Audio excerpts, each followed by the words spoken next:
네, 오늘 제가 이 사이버 범죄에 관한 이야기를 좀 하고 싶습니다. 특히 오늘 이 강의의 목적은 야, 이거 사이버 하면 되게 재밌구나. 나 이거 해야 되겠구나. 또는 디지털 포렌식 나 이거 해야 되겠구나. 이거 나 직업으로 괜찮네. 여러분들이 잠깐 이렇게 환상 속에 빠지도록 제가 한번 해보도록 하겠습니다. 그래서 시간은 1시간 정도인데 여러분들 재밌어 하면 좀 더 하고 아마 또 일부 중에는 분명히 동원된 사람들이 있을 거거든요. 그런 사람들이면 제가 분위기 봐서 짧게 진행하도록 하겠습니다. 조금 전에 교수님이 제 설명을 해주셨는데 좀 말씀을 드리면 저는 이제 경찰대학 졸업을 해서 사람이 다 운이 참 중요한데 경찰이 2000년도에 처음으로 사이버 수사 조직을 만들었습니다. 그러니까 IT 바람이 확 불면서 그때 경찰이 어느 정도 그 IT 그 인재가 어느 정도 수준이었냐면요. 제가 당시에 어떤 자격증을 가지고 있었냐면 워드 프로세스 2급하고 여러분 인터넷 정보 검색사라고 자격증 같지도 않은 자격증 이름 들어보신 적 있어요? 그게 있었어요. 인터넷. 근데 제 계급에 정보 처리 기사가 경찰에 사이버 수사하는 사람 1명. 나머지 다 워드 프로세스예요. 그러니까 제 이제 팀장 자리를 3명을 뽑아야 되는데 1명은 그 사람이 가고요. 나머지 2자리가 남잖아요. 근데 워드 프로세스보다는 그 자격증 같지도 않는 인터넷 정보 검색사를 가지고 있는 제가 이제 선택이 된 거예요. 제 그때 컴퓨터 실력이 어느 정도였냐면 제가 첫 번째 사건을 뭘 검거를 했냐면 아마 기억을 못 하실 텐데 이메일을 이 폭탄 형태로 보내가지고 아레오나는 문자 메시지 업체를 돈 1억을 달라고 협박했던 사건이 하나 있었어요. 그 용의자를 제가 우연찮게 잡았거든요. 기자들한테 제가 이 범인 검거 과정 브리핑을 하는데 IP하고 고정 IP라는 개념을 제가 몰랐어요. 설명을 못하는 거예요. 이게 유동 IP를 썼는데 어떻게 잡았냐는 건데 제가 기자들한테 설명을 못했어요.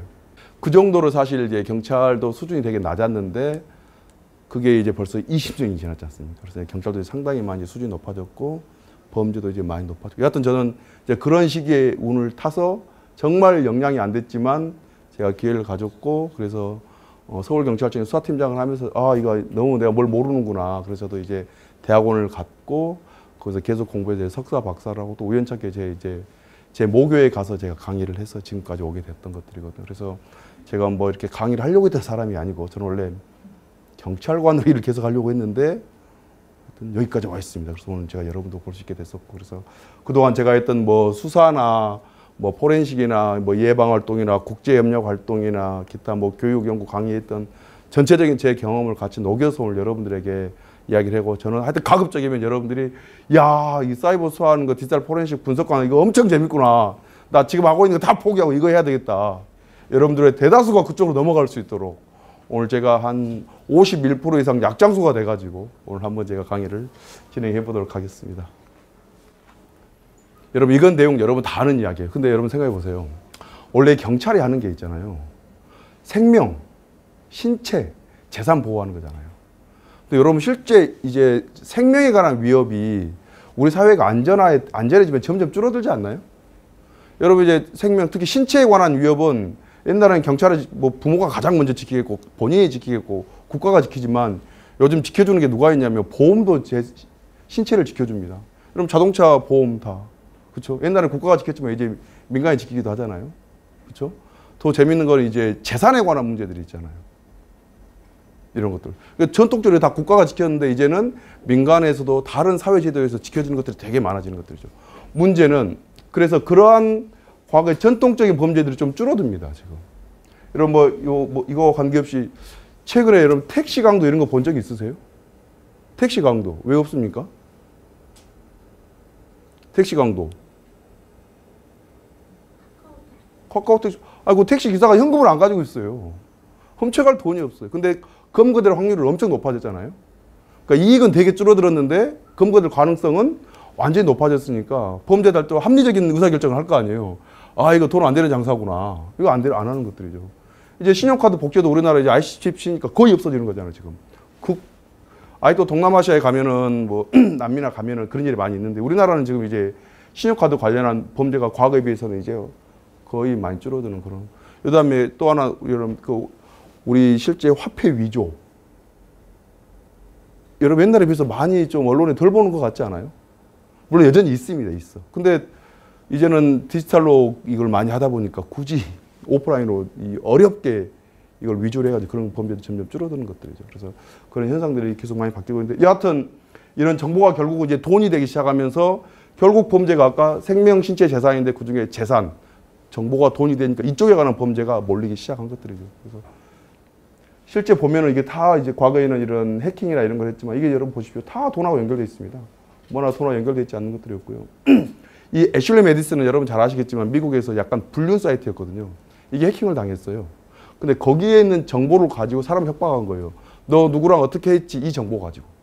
즉 프라이버시에 관한 거를 협박의 수단으로 삼아서 돈을 요구를 했던 것들이고 그러면서도 실제 자살했던 사람들도 등장하고 그렇게 하는 것들이고요. 과거에는 여러분 개인정보가 다 돈이었지만 이제는 엄청난 리스크로 발생했잖아요. 실제 2014년인가요? 이제 대표이사들이 사임했던 신용카드 회사들이 개인정보 유출돼가지고 대표이사들이 이제 사표 내는 경우가 발생했고 지금 뭐 큰 기업은 아니지만 작은 기업들 중에는 개인정보 유출돼가지고 그냥 회사가 그대로 문 닫아버리는 이런 경우도 많아요. 그러니까 과거에는 정보보호나 이런 것들도 엔지니어들 레벨이었지만 이제는 다 이제 경영자 레벨로 점점 올라가는 엄청난 리스크로 되는 것들. 그래서 실제 이 영역들이 점점 중요해지고 있다는 것들이죠. 그리고 조금 전에 제가 말씀드린 것처럼 실제 이런 범죄들이 많은 이제 다른 현상들을 보이고 있는 것들이죠. 이런 것들. 근데 이것만 그런 게 아니라 여러분 보세요. 여러분 지금 여러분이나 하면 안 되겠다. 누군가가 범죄를 한다고 하면 사기를 치면 네이버 중고나라에게서 하겠어요? 사람 만나서 사기치겠어요? 그렇죠? 중고나라가 대박이죠. 1대 N으로 사기가 가능하잖아요. 나는 글 하나만 쓰면 되잖아요. 근데 오프라인에 사기할 때는 만난 사람마다 해야 돼요. 아까 제가 얘기했지만 합리적 의사결정을 우리가 범죄자로 빙의해서 생각을 해보면 이게 온라인 공간에 사기가 엄청 좋은 것들이에요. 그렇잖아요. 에너지가 돈이 안 들어가요. 비용이 안 들어가는 것들이에요. 대신에 리턴 들어오는 거는 훨씬 더 많은 것들이죠. 도박. 여러분 옛날에는 뭐 집에서 몰래 제가 어렸을 때 시골에서 저희 집 식당 했는데 저 집에서 맨날 어르신들 고소 많이 쳤거든요. 식당 뒷방에서. 지금은 여러분 그렇게 하는 게 아니라 다 여러분 온라인으로 다 넘어가는 것들이잖아요. 명예훼손. 이제는 카카오톡으로 명예훼손하는 거. 이런 캡처에서도 많이 나가는 것들이잖아요. 그렇죠? 그래서 즉 과거의 전통적인 범죄들이 다 온라인으로 다 넘어온 것들입니다. 여러분 사이버 도박 같은 거 여러분 언론에서 보면은 뭐 거래 금액이 뭐 1조, 5조 막 이런 이야기 하잖아요. 여러분 최근에 범죄 중에 범죄 관련한 금액의 조단 여러분 들어본 적 있습니까? 없어요. 그렇게 큰 범죄가 있을 수가 없어요. 왜? 옛날과 달리 이제 경찰도 엄청 대응이 촘촘합니다. 경찰도. 연쇄살인사건, 연쇄성범죄 최근에 들어본 적 있습니까? 그러니까 여러분은 인식을 하지 못하겠지만 엄청나게 지금 우리 사회가 또 공무원 조직이 수사 조직도 시민들의 니즈 맞춰서 계속 발전해 나가는 것들이에요. 왜? 여러분 그게 불가능한 게 뭐냐면 범죄자들 발생하면은 그런 중요 사건들은 다 DNA를 다 복원하고 있거든요. 추가적인 사건이 발생하면 DNA가 나오면 바로 대조해보면 바로바로 확인되는 것들이에요. 그러니까 범인을 못 잡은 상태에서 뭐 2번, 3번, 4번 이렇게 갈 수가 없어요. 그러니까 엄청 이제 촘촘하게 다 대응을 하고 있는 것들이죠. 그래서 이제 전통적인 범죄들이 다 온라인으로 확 넘어와 있는 것들이고요. 또 하나는 뭐냐면 이게 돈이 되잖아요. 그러다 보니 혼자 하지 않아요. 또 하나 이게 기술적으로 좀 어려워요. 혼자 할 수가 없어요. 그리고 이게 글로벌 비즈니스가 가능해요. 그래서 한 나라에서만 하지 않아요. 그러다 보니까 실질적으로 범죄를 하는, 과거에 우리가 범죄를 하면 여러분 동네 조폭들이 같이 모여서 싸움 해봐야 지들이 뭐 많이 모여봐야 20, 30명 아닙니까? 제가 2010년 초반 때 도박 사이트인데 범죄 저희가 확인한 용의자만 86명이에요. 도박 사이트를 운영을 하는데. 그 도박 사이트 운영에 86명이잖아요. 쉽게 말하면 이제 회장 그룹이 하나 있을 거 아닙니까? 그 다음에 조직 관리해야 될 거 아니에요? 시스템 관리해야 될 거 아니에요? 마케팅, 거기도 스팸 메일 보내고 마케팅 해야 될 거 아니에요? 그 다음에 대포 통장이랑 대포 본도 구해야 될 거잖아요. 그렇죠? 또 고객들 게임하면 돈 돌려달라고 하면 돈도 돌려줘야 될 거예요. 금융팀 또 있을 거 아니에요? 이게 완전 조직화되어 있어요. 그럼 각각은 서로 아느냐? 서로 전혀 모르죠.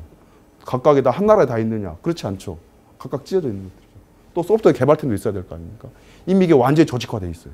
그러니까 우리가 생각할 때 조직이라는 개념들은 조직 폭력배만 생각을 하는데 이제 그 개념이 완전히 바뀌어 있는 것들이에요. 그러니까 범죄 목적으로 결성된 조직, 단체, 이게 다 이제 범죄 조직이 되는 거예요. 대표적인 게 외국에서 말하면 이제 여러분 뭐 도박, 마약, 그렇죠? 뭐 총기 밀매 이런 것들이 대표적인 거고, 우리나라는 이제 뭐 도박, 이런 피싱, 보이스 피싱 이런 데에서 이런 범죄들이 되게 많이 발생을 하고 있다는 것들. 이런 조직 범죄를 깨는데 가장 중요한 게 뭐를 건드려야지만 이 조직 범죄를 깰 수 있을까요? 이 조직범죄는 많은 사람이 들어와 있잖아요. 돈을 건드려야 돼요. 돈을 박탈시키지 않으면 이 조직은 계속 갑니다. 돈. 그래서 이제 이 수사에서 중요해진 게 뭐냐면 자금 세탁에서 이 돈을 몰수하는 것. 이게 엄청나게 중요한 이슈로 떠오릅니다. 이제 과거에는 일반적인 범죄, 여러분 살인사건 범인은 잡아서 구속에 넣으면 끝나는 것들이에요. 그렇잖아요? 폭력, 성범죄 잡아 넣으면 돼요. 그렇죠? 근데 이거는 뭐냐, 조직범죄는 뭐냐면 위에 상층의 회장님은 살아있을 가능성이 많아요. 아래만 잡힌단 말이에요. 그럼 아래는 또 다른 사람 바꾸면 돼요. 이 조직이 계속 간단 말이에요. 그럼 이걸 없애는 거는 추적을 해서 결국 돈을 박탈시켜야 되는 것들이에요. 그리고 그 돈을 몰수로 하면 이게 그냥 와르르 무너지는 것들이죠. 그래서 이제 경찰의 영역에서도 이 몰수, 돈, 이게 엄청나게 중요해졌는데 여기서 새로운 변수가 하나 등장한 거죠. 그게 뭡니까? 어? 전자화폐, 암호화폐 이게 등장하더래요. 야, 이게 이제 아주 새로운 범죄자들에게 새로운 시장이 열린 것들이에요. 그래서 경찰도 지금 상당히 그런 부분 위험해지고 있거든요. 여러분 여기 많은 범죄들 보십시오.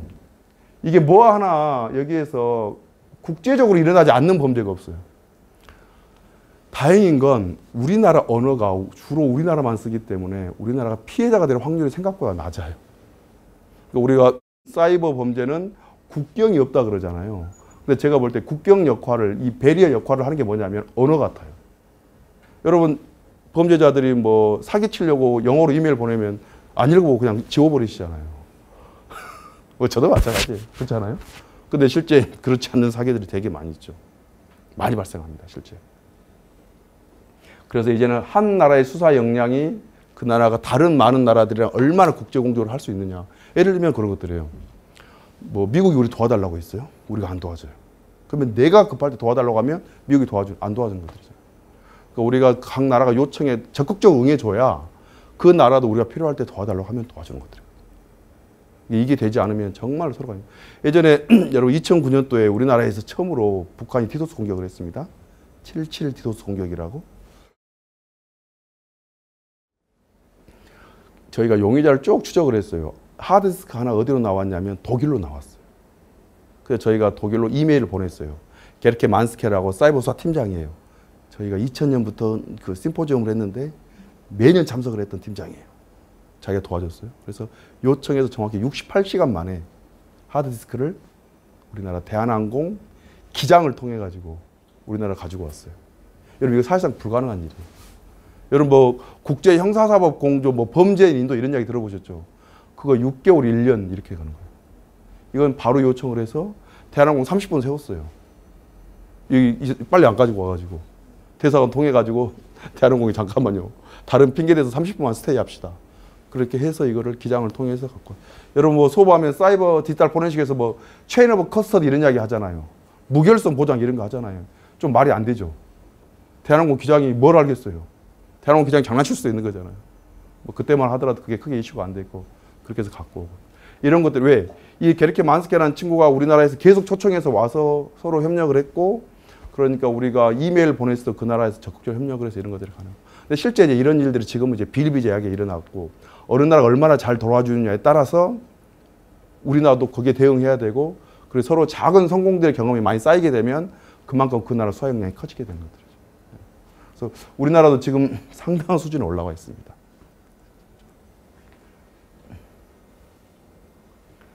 여러분 이 그림이 어떤 건지 아세요? 네? 어디? 예, 시체인데 뭔? 무슨 시체? 네? 백골화돼 있고. 이게 세월호 유병원 현장 순천 송취제 제가 한번 갔다 왔었는데 여러분 이때 되게 웃긴 게 여러분 지금도 이거 유병원 아니라고 믿는 사람들 많지 않아요? 저희 장모님도 안 믿더라고요. 제가 그렇게 사위가 맞다고 이야기하는데도 안 믿어요. 맞아요, 맞아. 맞고. 그 다음에 여러분 여기는 뭐 다 아시겠지만 과거에는 이제 경찰이 이런 증거에만 대부분 의존을 했잖아요. 근데 이제 생물학적 증거가 이제 과학이 발전하면서 많이 등장을 했는데 이제는 이거 가기 전에 여기서 다 끝내버려요. 여러분 디지털 증거 지금 많은 게 있는데 가장 핵심적이고 크리티컬한 증거가 뭐겠습니까? 게임을 끝내버리는 증거 측면에서 게임을 끝내버리는 증거가 있어요. 여러분 너무 잘 알고 있는 거예요. 뭘까요? 디지털 증거 중에. 네? 핸드폰. 많은 사람들이 핸드폰이라고 생각해요. 틀리지 않습니다. 근데 핸드폰보다 더 명확한 게 있어요. 카드 결제. 네? 카드 결제. 카드 결제 남의 카드 훔쳐다 쓰면 되잖아요. 네. 뭐 여러분 다 아시는 정답이에요. CCTV. 여러분 CCTV는 증거이긴 한데 행위 자체가 객관적으로 증명이 돼버려요. 극단적으로 이야기를 하면 요즘 막 검찰에서 조사 안 받고 기소하잖아요. 조사를 안 하고 기소도 하잖아요. CCTV 나오면 조사 안 하고 기소해도 되지 않겠어요? 너가 전혀 관계없는 데 들어가서 들어갈 땐 빈손으로 갔다 나올 때 뭐 하나 들고 나왔어요. 이게 범인인 거 아니에요? 분명한 거 아니에요? 너무 클리어하잖아요. 이제 그래서 실제 수사 환경에서도 이 디지털의 힘이 어마어마해요. 더 웃긴 건 뭐냐면 여러분 CCTV 나와 있는데 나 아니라고 거짓말 할 수 있어요? 와, 여러분 이건 수사기관 앞에서 거짓말 하는 거는 여러분 친구끼리도 그 디베이트 하면 자기 얼굴 나와 있는데 내가 아니라고 주장해서 친구한테 이길 수 있어요? 친구한테도 못 이겨요. 근데 적진이 수사기관 안에 들어와가지고 자기가 수사관하고 싸워가지고 나 아니라고 주장하는 거? 이거는 거의 불가능한 것들이죠. 그러니까 실제 이제 이런 것들이 되면 사실상 시인할 확률들이 되게 높아지는 거예요. 더 버텨봐야 자기에게 아무런 이익이 없어요. 누가 봐도 클리어하니까. 그런 상황이 와 있는 것들이죠. 그리고 또 하나, 우리가 디지털 사회가 되면 증거 인멸이 어렵고 뭐 이런 이야기 하잖아요. 여러분 곰곰이 생각해 보십시오. 디지털 사회가 되면 수사가 더 어려워질까요? 일반적인 시각의 수사가 어려워진다는 거예요. 하드디스크 지워버릴 수 있잖아요. 스마트폰 지워버릴 수 있잖아요. 그럼 다시 생각해 보죠. 진짜 수학이 어려워질까요? 왜요? 왜 어려워지지 않는다 생각하세요? 복구하면 되고요. 또 답 좀 해주세요. 수학 어려워질까요? 쉬워질까요? 쉬워질 것 같아요. 왜요? 디지털 세계에서 범죄를 밝힌다면 그 증거가 한 곳에만 남는 게 아니기 때문에 아, 그렇죠. 여러 곳에 남는 증거를 다 지우기 어렵다고 생각합니다. 그렇죠. 저도 이 말을 하고 싶었어요. 우리가 사용하는 많은 것들이 서비스잖아요. 서비스에 관한 흔적은 다 제3자가 갖고 있잖아요. 기업이 갖고 있잖아요. 그 증거를 제가 핸들링할 수가 없어요. 여러분 금융거래한 거 여러분 그 데이터 못 지우잖아요. 그렇죠? 클라우드 쓴 거 구글은 알고 있잖아요. 여러분 안에 내용은 지울지언정 로그 기록은 여러분이 못 지우잖아요. 안 되잖아요. 암호화폐 거래했어요. 여러분 거래 내용 블록체인 여러분 지울 거예요? 답 없어요. 그렇죠? CCTV도 마찬가지. 제가 오늘 지하철 타고 오면서 뭐 아차산역에서 내려서 그 CCTV 제가 지하철 공사 가서 제가 지워달라면 걔들은 지워주겠어요? 그렇죠? 안 되는 거죠. 그러니까 실제 이제 저장되어 있는 증거들이 너무 많고요. 증거들이 너무 다양하게 많고 또 하나는 내가 그걸 핸들링할 수 있는 가능성이 아주 줄어들었어요. 여러분 카카오톡에서 글 지우면 결국은 바로 안 지우게 되면 나중에 어떻게 됩니까? 당신 거에만 지워지지 님이 전파된 건 안 지워진다 그러잖아요. 안 되는 거잖아요. 지울 수 없죠. 그렇죠? 그래서 어찌 보면 수사가 더 쉽게 갈 수도 있다. 또 하나는 이제 제가 말씀드린 것처럼 범인이 많이 몰려고 수사가 쉬워지는데 제가 우리 학생들한테 그런 질문을 해요. 되게 황당한 질문인데 뭔가 잘못해서 수사기관이 압수수색을 해야 되는데 너의 선택권을 준다. 집을 압수수색 당할래? 스마트폰을 압수수색 당할래? 네? 왜요? 핸드폰은 제가 어디 다니는지 모르는지 네. 최대한 뺄 수 있으면 핸드폰 일단 버리고 다시 그건 달리 표현하면 집안이 뭐 없다는 거잖아요. 집안이 좀 변변치 않다 뭐 이런 이야기잖아요. 누구도 다 그렇게 얘기하지 않겠어요? 스마트폰을 이야기하지 않겠어요? 그러니까 프라이버시 문제가 엄청 중요한 거예요. 여러분 뭐 정보보호 때 뭐 교수님께 다 배우셨겠지만 내가 떳떳하면 너가 다 까 이런 이야기 하잖아요. 스마트폰 수사기관 제출해. 나 제출하지 않는다. 야, 너가 떳떳하면 스마트폰 증거로 제출해. 이건 사실 되게 폭력적인 이야기잖아요. 아니 그러면 우리가 엽서만 써야지 편지복도 쓰면 안 되는 거잖아요. 그렇잖아요. 편지복도 쓴 건 다 의심스럽다는 이야기잖아요. 말이 안 되는 것들이에요. 그러니까 프라이버시가 이제 엄청 중요해졌어요. 과거와 달리. 왜? 과거보다 데이터를 너무 많이 담고 있기 때문에. 과거 여러분 우리 대화 내용을 담당하는 건 녹음기가 등장하기 전에는 전혀 없었던 것들이죠. 그 옛날에는 왕이 신문하게 되면 다 진술이에요. 목격자 진술. 그때 녹음할 수도 없고 종이도 많이 발달해 있지 않잖아요. 지금은 다 카카오톡이랑 다 있잖아요. 그렇죠? 그러다 보니까 이게 프라이버시에 완전히 결정체가 되는 것들이죠. 그래서 실제 수사할 때 보면 이렇게 법원에서 전통적으로 경찰이 해왔던 수사 행위를 계속 제동을 겁니다. 야, 너무 과도해. 너무 과도해. 야, 그렇게 하지 마. 안 돼, 안 돼. 이런 조치를 계속 쭉. 디지털 증거를 복사를 해갖고 왔을 때, 야, 확실히 안 바뀌었어? 정확히 증명해. 야, 분석관. 너 포렌식 알고 분석하는 거야? 너 능력 없으면 이거 증거를 인정할 수 없어. 야, 분석관, 네가 쓰는 소프트웨어. 그거 검증된 거야? 평가받은 거야? 야, 그 소프트웨어는 정말 일이라는 데이터를 넣으면 진짜 일이 나오는 데이터 프로그램 맞아? 이런 거나 다 따지겠다는 거예요. 현장에 가서 압수수색 할 때 너 하드디스크 앞으로 뜯어오지 마. 야, 거기 범죄에 필요한 파일은 한 개밖에 없는데 하드디스크는 내 인생이 들어가 있는데 너 다 갖고 가지 마. 그 파일 한 개만 갖고 와. 알았어? 법을 바꿨어요. 파일만 출력이라는 거예요. 또는 그 파일만 복사해라는 거예요. 부득이한 경우만 하드디스크 뜯어가라고 했어요. 그 부득이한 경우가 어떤 경우가 있을까요? 제가 용의자 집에 갔어요. 아동음란물을 유포하는 친구예요. 하드디스크가 하나 있어요. 아동음란물 10장이 있어요. 복사해와요? 뜯어와요? 왜요? 유포 가능성이 있기 때문에 그런 건 뜯어봐요. 그렇죠. 이거는 복사해갖고 만들니까 아동은 그대로 남아있잖아요. 이런 경우가 또 어떤 게 있겠습니까? 그런 경우가. 어떤 범죄? 예를 들면 뭐 국가기밀이 유출이 됐다. 그 다음에 뭐 불법 촬영물들. 이런 것들이 있을 수 있잖아요. 산업기밀 같은 경우. 산업기밀을 그대로 복사해 오면 나중에 고소인이 저한테 뭐라고 안 하겠어요?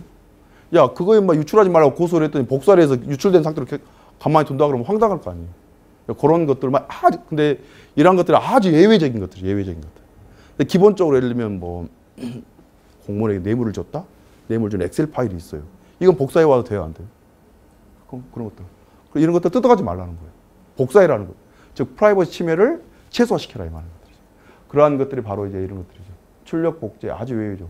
또 하나 수사기관이 압수해가고 그러면 또는 이걸 압수해가면서 사무실로 가지고 가고 그러면 반드시 범죄 피의자, 피고인이나 또는 변호인이 참여하도록 수사기관 뭔 장난하는지 볼 수 있도록 과도하게 범죄랑 관련이 없는 파일을 복사하려고 그러면 내가 자기가 말을 할 수 있도록 그런 기회들까지 다 보장을 하는 것들이죠.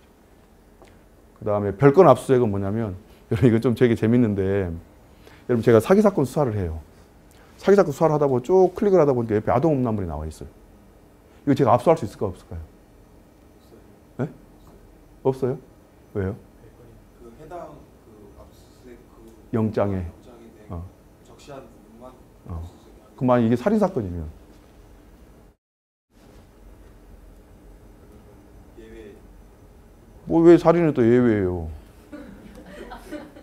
그럴 때 이제 경찰관들이 엄청 갈등에 빠지는 거예요. 왜냐면 작은 사건이면 모른 척 해도 되잖아요. 너무 큰 사건이잖아요. 원칙적으로 법에서는 안 돼요. 즉 별건은 압수할 수 없어요. 영장이 적어진 것만. 만약 다시 하려면 이거에 대해서 영장을 다시 받아서 와서 다시 압수수색해야 되는데 그 사이에 이 친구가 지워버릴 수 있어요, 없어요? 그럴 가능성이 있죠. 그럼 법에서 어쩔 수 없는 거예요. 그럼 이제 현장에서 어떻게 하겠습니까? 경찰관이 엄청 이제 이렇게 꼬셔가지고 그 사람의 동의하에 이제 이 증거를 가지고 오는 경우가 많죠.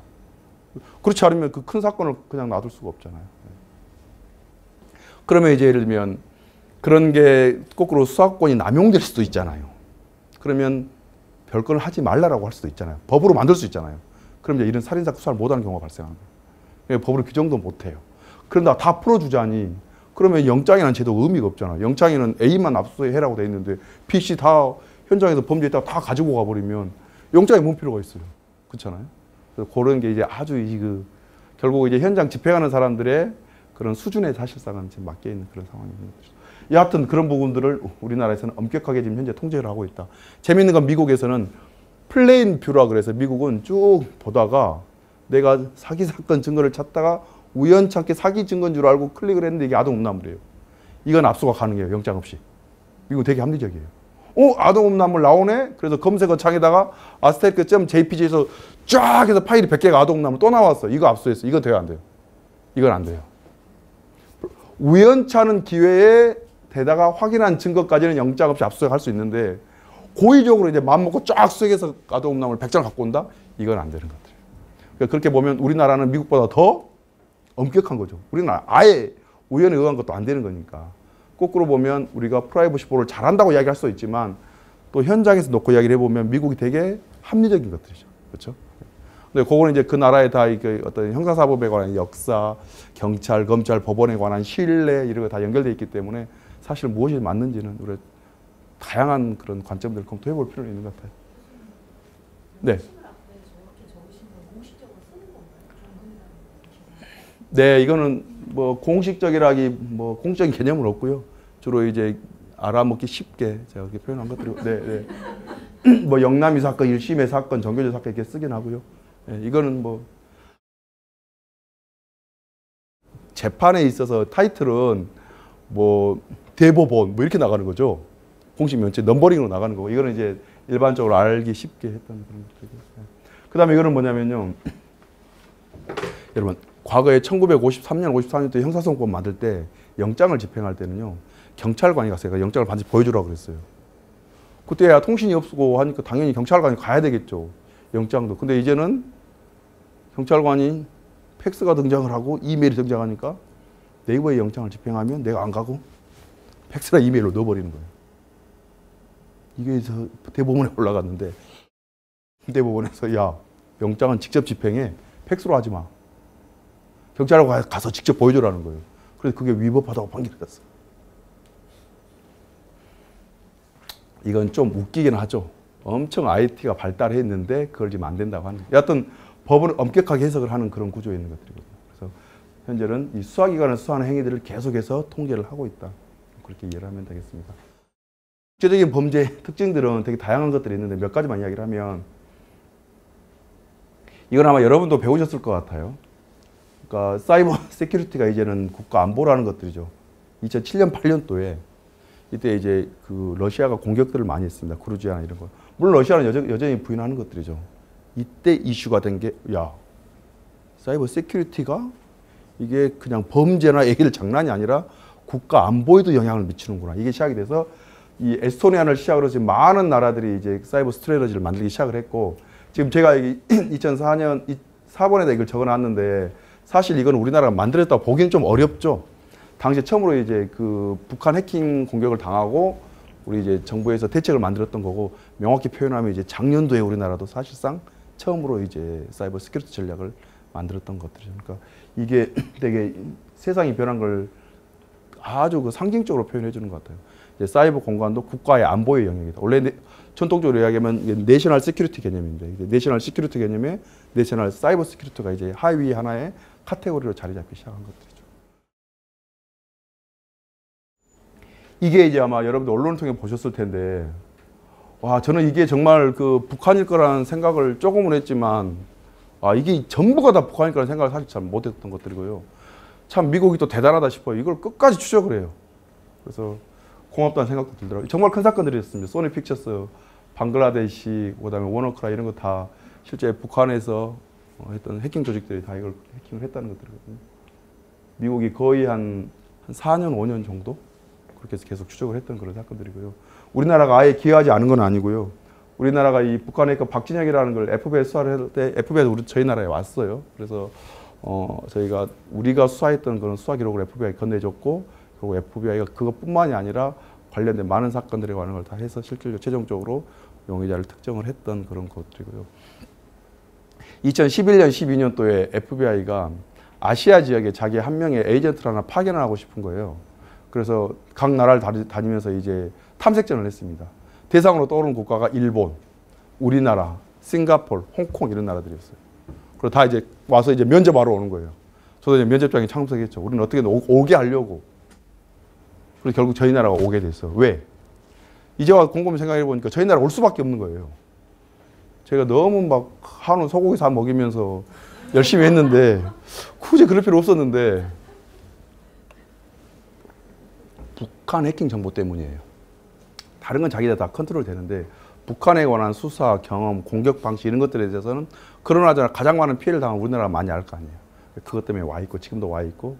여러분 근데 한 나라 에이전트가 온 게 얼마나 힘이 센 줄 아세요? 아 이게 야 정말 대단하다. 그런 생각이 많이 드는 게, 저희가 국제 공조를 하나를 하면 해킹 사건이 하나 큰 게 나오잖아요. IP 분석을 해보면 관련된 IP가 여러분 몇십 개 국가일 거 아닙니까?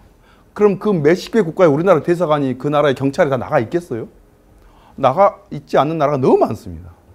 그런데 미국은 어떻습니까? 다 나가 있고요. 미국이랑 우리나라가 예를 들면 원나라랄까? 예를 들면 파키스탄이 한다고 합시다. 거기에 우리나라 주재관이 대사관은 있겠죠. 거기에 경찰이 있을까? 또는 국정원이나 군에 나간 사람이 있을까? 또 그 사람이 컴퓨터를 알까? 안다 한들 그 나라 경찰이랑 또 라인이 있을까? 엄청난 단계를 넘어서야 이게 가능성 여부가 타진이 되는 것들이잖아요. 미국은 다 나가 있지 않습니까? 전화로 하면 자기가 그 대사관 연락하면 전 세계 모든 나라가 한 이틀이면 다 정보가 돼버리더라고요. 가능하면 데이터는 바로 와요. 저희가 정말 도움 많이 받더라고요. 그래서 큰 나라는 큰 나라다. 사실 그런 생각이 들더라고요. 이게 작년에만 발생한 이런 암호화폐 그래서 해킹 사건들인데요. 저희 나라도 많이 공격당했더죠. 여러분, 은행기관 해킹하는 거하고 암호화폐 그래서 해킹하고 뭐가 다릅니까? 아니, 은행도 해킹 당할 수 있잖아요. 근데 왜 이렇게 암호화폐만 많이 당하죠? 물론 이게 보안이 더 취약하겠죠, 은행에 비해서. 은행은 여러분 돈이 가더라도 잘못되면 그 출금만 되지 않았으면 숫자만 지워가지고 자기 정리하면 되잖아요. 이건 그게 안 되잖아요. 넘어가면 끝이잖아요. 완전 대박인 거죠, 이게. 그렇죠? 앞으로도 아마 계속해서 이 이슈가 되지 않을까라는 생각이 들고요. 실제 일본 경실청에서도 이 애미 이게 한 5천억, 6천억 대 정도의 피해가 발생했어요. 그래서 이걸 한번 일본 경실청에서 수사관을 100명을 규모로 해서 이 개발자랑 같이 이 재단, 램 재단이랑 같이 해가지고 추적을 한번 해봤습니다. 그래서 암호화폐 돈이 넘어간 거기에다 태그를 붙이는 거로. 근데 태그를 붙이는 게 시간이 일정 부분 걸렸는데 그 사이에 다시 돈이 찌개져서 다 나가버리는 거예요. 그러니까 늘 태그가 돈 이체되고 나서 붙고 꼽고 이렇게 결국은 포기를 했고 못 잡았던 것들이고, 우리나라도 지금 암호화폐 관련한 많은 사건들이 발생했지만 사실상 여러분 혹시 검거했다고 들어본 적 있으세요? 좀 부끄러운 이야기긴 한데, 근데 우리만 부끄럽지 않아요. 전 세계 모든 수사기관들이 다 그러고 있어요. 그래서 못 잡는 경우가 많이 있죠. 여러분, 나나야라고 랜섬웨어 한번 감염된 적이, 그게 나나야가 제가 알기로 서버만 한 150몇 대 정도 감염된 걸로 알고 있거든요. 그래서 당시에 돈을 한 13억을 달라고 한 거예요. 여러분, 13억 줄 수 있겠어요? 근데 거기 150 몇 대 서버에 들어와 있는 웹 호스팅 업체가 한 5천 개 기업이 있었습니다. 그 사장이 돈을 안 주니까 그럼 어떻게 되겠습니까? 5천 개 기업이. 그럼 너가 내놔. 아니면 네가 돈을 보내던가. 그걸 보냈어요. 그리고 키 받았어요. 일정 부분 복구를 했어요. 근데 용의자는 못 잡고 있는 거죠. 엄청난 사이즈죠. 그런 것들이 지금 계속 발생을 하고 있는 것들이고요. 또 하나는, 이거는 좀 큰 성과인데, 유로폴에서 많은 나라들과 같이 이 비트믹서.io라고 그 믹서입니다. 암호화폐 거래를 섞는 거. 그러니까 우리가 일반 금융에서 범죄자들 자금 세탁을 하려면 우리나라로 말하면 신한은행에서 예를 들면 국민은행, 은행을 계속 넘겨야 되잖아요. 그럼 계좌를 다 만들어야 되잖아요. 수작업으로 돈이 넘어갈 거 아닙니까?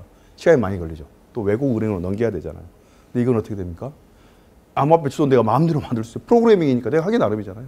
마음대로 만들고 돈 이체도 마음대로 뿌려서 전 세계에 거래해서 출금하면 되는 것들이잖아요. 그런 돈 거래를 추적을 못하도록 섞어주는 걸 하는 기업이에요, 이게.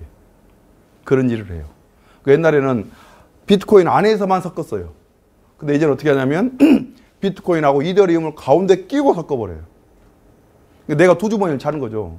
여기에 돈을 200원 왔다 갔다 하면 나의 이더리움 계좌에서 200을 빼줘버리는 거죠. 그리고 여기 다시 섞어버리는 거예요. 그럼 이거를 우리가 양쪽에 이 두 개 데이터를 가지고 분석을 해서 이 돈이 이렇게 들어왔구나, 이걸 추적한다라는 거는, 이 사람 섞는 사람이 무슨 알고리즘에 규칙이 있겠어요. 지 마음대로 했겠지. 물론 알면 가능하죠. 그래서 사실상 추적이 되게 어려운 상황이니까 전 세계적으로 많이 성과를 못 내고 있고, 그러니까 거꾸로 이제 이런 데들을 이제 강하게 타격을 해가지고 지금 다 택다운 시키는 이제 그런 작업들을 진행을 하고 있습니다. 여러분, 유로폴 이야기 들어보셨어요? 인터폴 이야기 들어보셨죠? 저도 최근까지 잘못 알았는데 인터폴이 전 세계에 있고, 아시아폴은 아시아 지역의 그 국제기구, 유로폴은 유럽적인 줄 알았어요. 여러분, 그거 아닙니다. 그거 아니고요. 인터폴은 말 그대로 국제 경찰기구로 있는 것들이고, 유로폴은 뭐냐면 EU 지역이죠. 유럽 지역. 그들이 만들어 놓은 경찰이에요. 실제 얘들은 수사를 해요. 인터폴은 수사를 안 합니다. 인터폴은 그냥 국제기구예요. 이거 하는 거예요. 그래서 정보 교환하고 시스템 만들고 법제도 만들고 교육하고 이런 일을 하는 것들이지, 그들은 범인을 잡아오는 일을 할 수가 없어요. 그러나 유로폴은 범인을 잡고 실제 수사 작전을 해요. 그런 차이도 좀 있습니다. 이제 암호화폐를 이용한 도박 사이트도 등장하기 시작했습니다. 이게 되게 고민이에요. 지금 도박 사이트들 엄청 많이 있잖아요. 이걸 때려잡으면 인마들이 지금은 뭐 신용카드나 현금을 쓰는데 만약에 도박을 하는데 암호화폐 쓰면 야 이거 진짜 답이 없겠어요. 얘가 걱정스럽습니다. 근데 아마 조금 그런 움직임들이 좀 보이는 것 같아요. 제가 오늘 이야기하고자 하는 건 크게 보면 수사에 어려운 건 뭐냐면 암호화폐 이슈 하나하고 그다음에 다크웹입니다. 이 두 가지는 전 세계 지금 수사기관들이 다 답을 못 내리고 있어요. 되게 부끄러운 이야기인데 현실인 것 같기도 하고요. 이 다크웹은 2013년도에 여러분 실크로드 사건 혹시 들어본 적 있어요? 암호화폐 공부할 때 이게 나올 수도 있습니다. 우리가 비트코인이 2008년도에 논문이 나오고 2009년 초부터 이 소프트웨어가 만들어졌잖아요. 그래서 이 실크로드는 뭐냐면 다크웹에서 처음으로 암호화폐를 고용해서 마약을 팔았던 것들이에요. 언제 검거가 됐냐? 2013년도에 미국 FBI에서 검거가 돼요. 이게 검거가 돼서 2013년 10월에 보도자료를 쫙 뿌렸을 거 아니에요? 미국 FBI에서. 그때 비트코인 처음으로 $100를 넘어서요. 그러니까 미국 FBI가 실크로드라는 범죄 조직을 검거했다고 홍보를 해서 그때 비트코인 가격이 한번 점핑을 팍 했던. 야 이게 뭐지? 아 저걸 거래하면 안 잡힌대. 야 대박이네. 이렇게 됐던 것들이죠. 그리고 실제 이런 이 범죄 조직이 이 비트코인 가격의 1차 단계 상승에 기여를 했던 건 사실입니다. 그게 2013년 10월경이 되는 것들이죠. 그 이후에 이제 이 다크웹들은 거의 사실상 전 세계적으로 많이 못 잡았어요. 그러다가 미국이 다시 한번 두 번째로 큰 걸 잡았던 게 이게 이 실크로드보다 훨씬 큰 것들이 이게 바로 알파베이 사건이거든요. 이걸 검거를 했고 이게 지금 뭐냐면 용의자 이게 사진 나와야 되는가 모르겠다. 제가 태국 경찰을 만났는데 얘가 이 알파베이 용의자인데 이제 구치소에서 그냥 자살해 버렸어요. 그 사진을 이제 저한테 준 건데 여러분 다크웹 추적이 어렵잖아요. 어떻게 잡아? 저도 되게 궁금한 거 아니에요? 저도 잘 몰라. 이 기술적으로 네가 어떻게 잡았는지. 그래서 태국 경찰한테 물었어요. 야 이거 어떻게 잡았냐? 그러니까 그냥 미국 경찰이 아무 이야기도 안 하고 FBI가 그냥 IP 하나만 알려줬어. 그러니까 자기들도 얘가 왜 범인인지 모르고 그냥 국제공조에서 주니까 잡아보니까 범인은 맞는 거예요. 그러니까 결국 이제 그거는 미국에서만 이제 그 정보를 가지고 있는 것들이죠. 그렇게 해서 실제 검거했던. 이때 재밌는 게 이 실크로드 이 사건 때는 암호화폐가 비트코인만 쓰였습니다. 근데 7년이 지난, 3년이 지난, 4년이 지난 이때는 이더리움이나 모네로 이렇게 대시 이렇게 넘어가면서 실제 모네로나 대시 같은 경우는 추적이 훨씬 더 어렵게 돼 있거든요. 코인존이라 그래가지고 이 거래 내역을 두 개, 세 개를 묶어버려요. 추적이 더 어렵습니다. 그래서 그런 형태로 계속 지금 확장 추세에 있는 것 같습니다. 다만 이게 무한정 확장되지는 않을 거예요. 왜냐하면 유명하지 않고 거래가 잘 안 되는 암호화폐는 자기 스스로 역시도 환전하기 게 쉽지가 않잖아요. 이게 무조건 확장되지는 않을 것 같아요. 작년에 우리나라에서 아동음란물 거래를 했는데 뭐 형량이 너무 낮다고 한번 이슈가 엄청 됐던 거 있죠. 그 실제 범인은 2018년도 이미 우리 한국에 수사해서 끝난 사건이에요. 근데 그 사건뿐만이 아니라 전체적인 사이즈를 미국 FBI도 계속 수사를 해서 이렇게 많은 나라들과 같이 그래서 작년에 보도자료를 낸 거예요. 그러니까 우리나라가 그 다크웹에서 아동음란물 사이트 운영했던 24살 친구를 이미 18년에 검거를 했던 건데 FBI가 자기가 전체적으로 이제 또 자기가 짱 먹은 거죠. 짱 먹어서 2019년도에 발표를 하면서 했던 것들인데 그때 그 2018년 사건을 보니까 양형이 너무 낮은 거예요. 형량이. 그래서 이제 국민들이 너무 낮다. 양형을 올려야 된다. 그런 불만들이 많이 제기를 했던 그런 사건들이죠.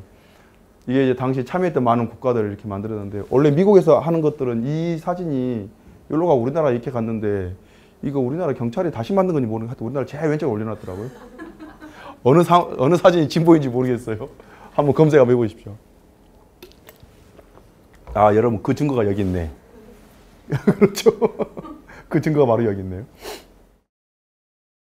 여러분 재미있는 게 이 사건에서 사람 엄청나게 많이 잡았는데요. 일단 운영자가 한국인이라는 건데 저는 사실 우리나라는 이 다크웹 문제가 심각하지 않다고 봤거든요. 와 근데 우리나라에서 이런 게 하나 둘씩 나오기 시작하는 것들이에요. 그러니까 여러분 제 말이 맞는가 보세요. 과거에는 성범죄나 이런 것들도 그러니까 물리적으로 오프라인에서 많이 일어나 이제는 그런 것들이 통제가 조금은 되잖아요. 과거에 비해서. 왜냐하면 뭐 CCTV부터 해서 사회적 인식부터 이제 친고죄도 없어지고 다 이제 되니까 이게 다 강해졌는데 문제는 이제 온라인으로 들어오면서 이런 이슈가 되게 커지고 그러다 보니까 이제 이런 시장들이 이런 불법적인 영역들이 아주 확장돼 가고 있는 그런 구조에 있는 것 같아요. 그래서 저는 우리나라가 이게 생각보다 심각하구나. 갈수록 이건 더 심각해지겠구나. 그런 생각이 들었고요. 미국 FBI 수사 결과를 발표를 하는데 여기 2명이 이제 우리 한국인입니다. 여기는 미국 아마 이거 법무부 검찰에 나가기는 그런 그러니까 영사란 표현을 쓰는데 대사관에 근무하는 직원이고 여기 이제 우리 한국 경찰인데 저는 또 이렇게 나가서 이 뒤에서 이렇게 백그라운드에 서 있는 것도 사실 처음인 것 같아요. 제가 볼 때 그래서 약간 좀 뿌듯하기도 했어요. 네, 그래서 이 수사는 우리 한국 경찰 되게 잘했는데 뒤에서 어떻게 잡았는지 잠깐 한번 말씀드리겠습니다. 여긴 좀 재미없는 이야기입니다. 여러분 수사는 경찰, 검찰이 하는데 아마 이번에 여러분 검찰의 수사권 형사소송법 개정이 됐잖아요. 근데 보면 이제 검찰이 직접 할 수 있는 수사 범위가 되게 작아집니다.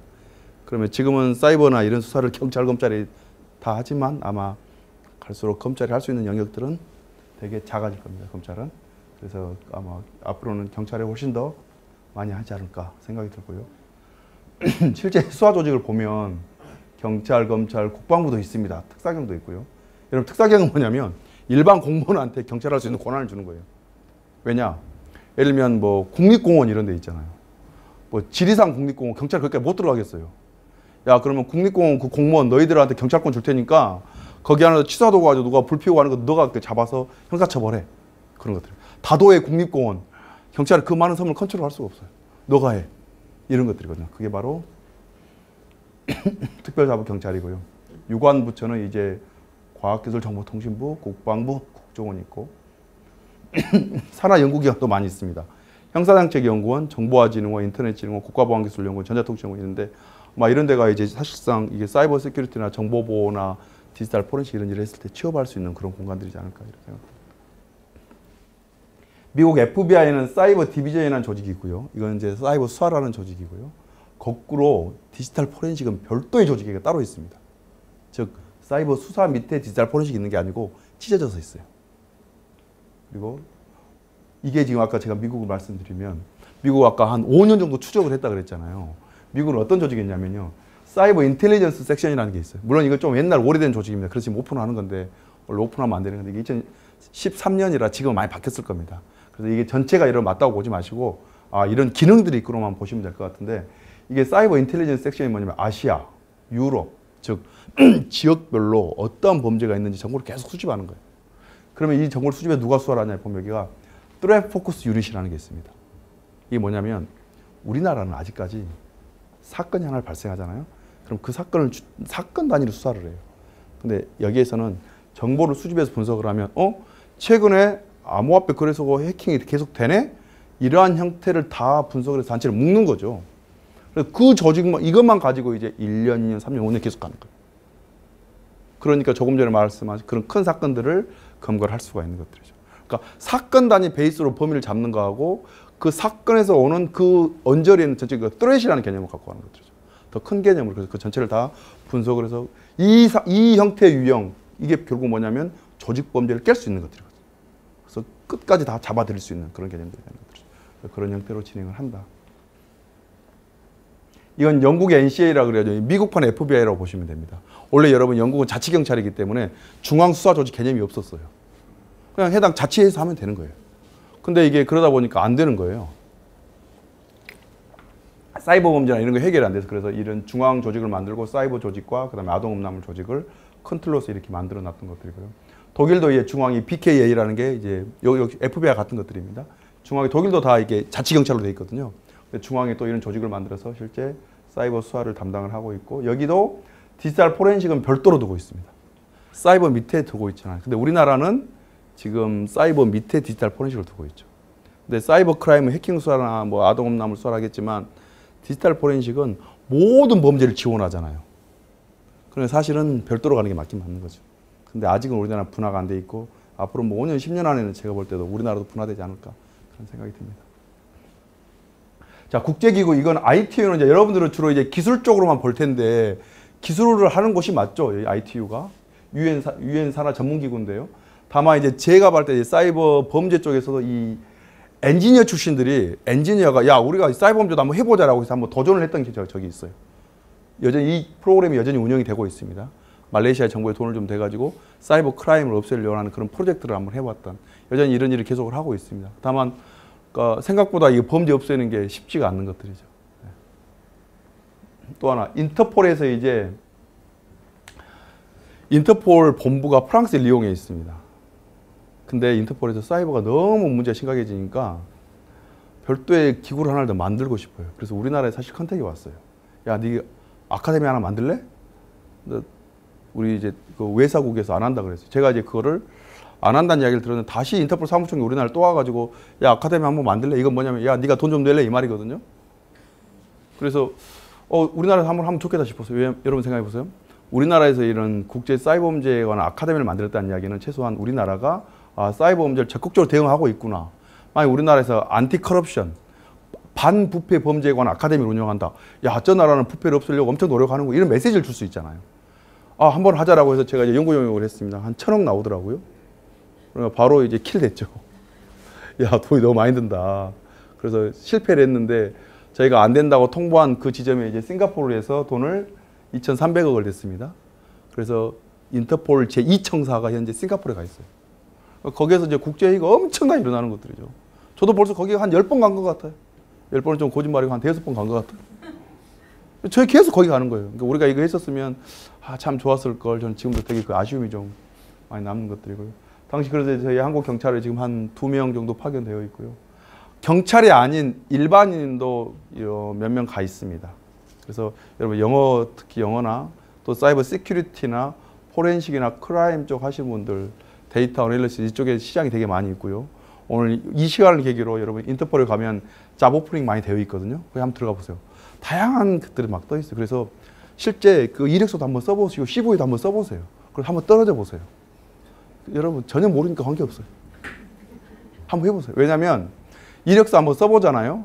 그러면 내가 어느 항목에 내가 한 줄도 쓸 수 없는 항목이 나와요. 요거 내가 부족하고 여러분 압니다. 여러분 꼭 한번 해보시면 좋겠어요. 그리고 한번 써보면 스킬이 또 엄청 늡니다. 그러면 두 번째, 세 번째 여러분 어느 날 기회가 올 때 할 수 있고요. 생각보다 우리는 우리끼리 약간 좀 이렇게 자신감이 좀 없잖아요. 밖에서 봤을 때 우리나라 상당히 경쟁력이 있는 거고요. 특히 ICT에서는 상당히 경쟁력이 있는 거고요. 사이버 크라임, 디지털 포렌식에 더 경쟁력이 있습니다.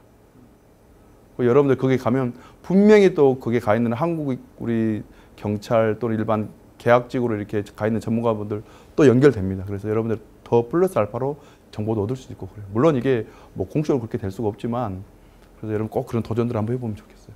기회가 많이 있을 겁니다. 그래서 여기에서 이제 수사도 지원하기도 하고 개도국에 관한 교육도 시키기도 하고 인터폴에 핫라인 운영하기도 하고요. 아동음란물 데이터베이스도 있는데요. 여러분 뭔 일이 있냐면 아동음란물을 보면 이게 해시값을 떠요. 그러면 이 아동음란 해시값을 떠서 보관을 해요. 각 나라에서 인터폴로 이걸 보고를 해줘요. 그럼 여러분 생각해 보세요.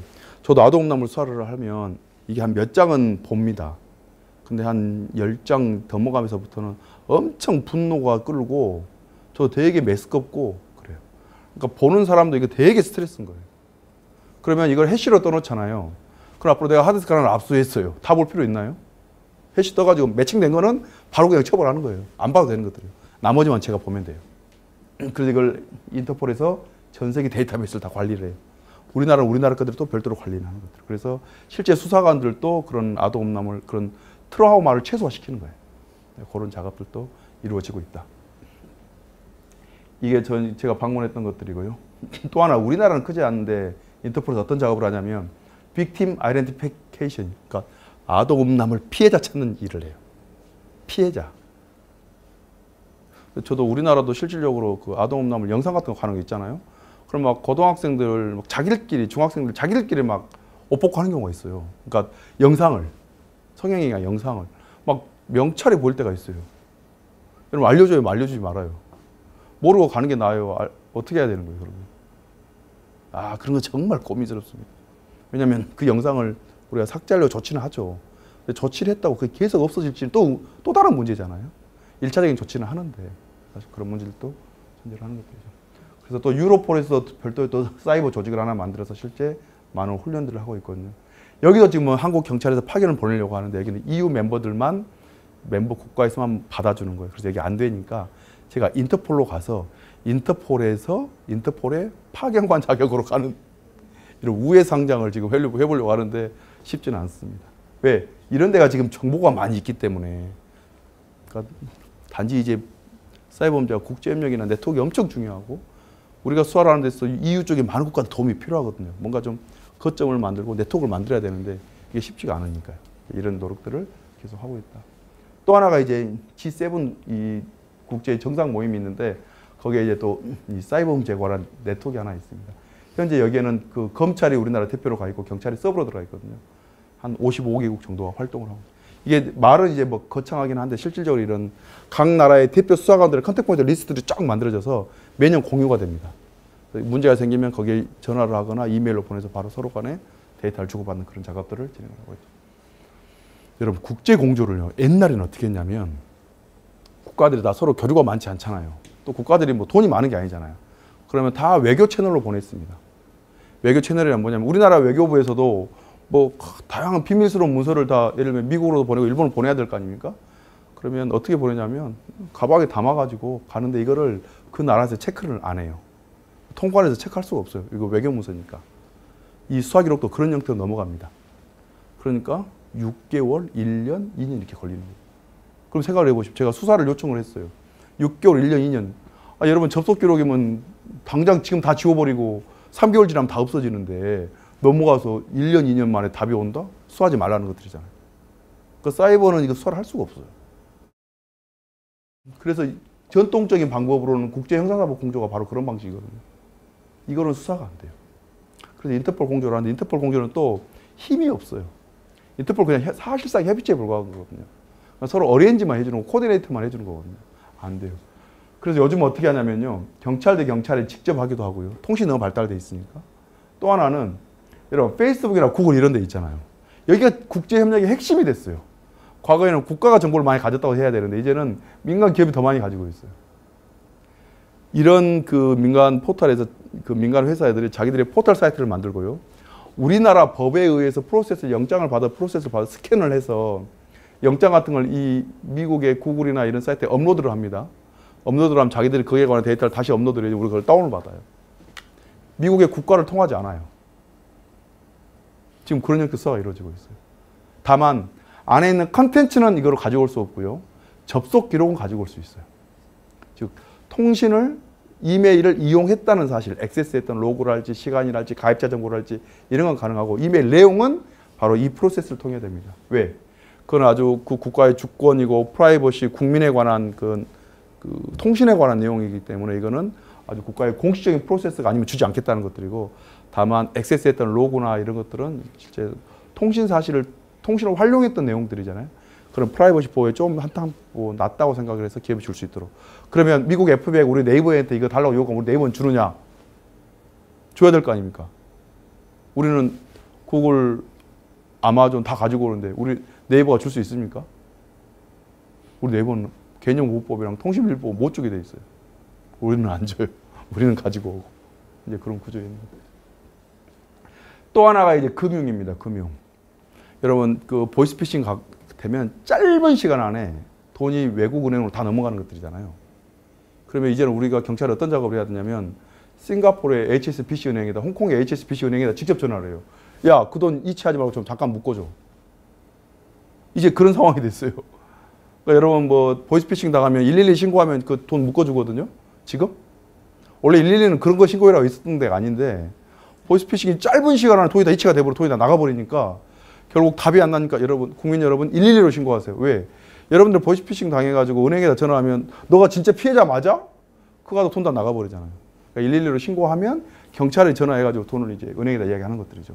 이건 이제 국내 이야기고 이게 이제 외국으로도 간단 말이에요. 그럼 이제 우리 경찰이 그런 일을 하는 거예요. 은행에 직접 컨택하기도 하고 아니면 홍콩 경찰한테 얘기해서 빨리 조치를 해달라고. 실제 몇 억 단위 돈을 우리나라로 가지고 온 적도 있고요. 그러니까 그렇게 경우 수는 많지 않습니다. 쉽지 않은 거거든요. 그런 일들도 많이 일어나고. 그래서 이제 국제협력이 단지 이런 국가 대 국가의 개념만, 공식적인 개념만이 아니라 정말 우리나라에서 하는 거와 똑같은 형태로, 다양한 형태로 일어나고 있다는 것들이죠. 또 하나가 이제 새로 등장한 게 암호화폐 거래소입니다.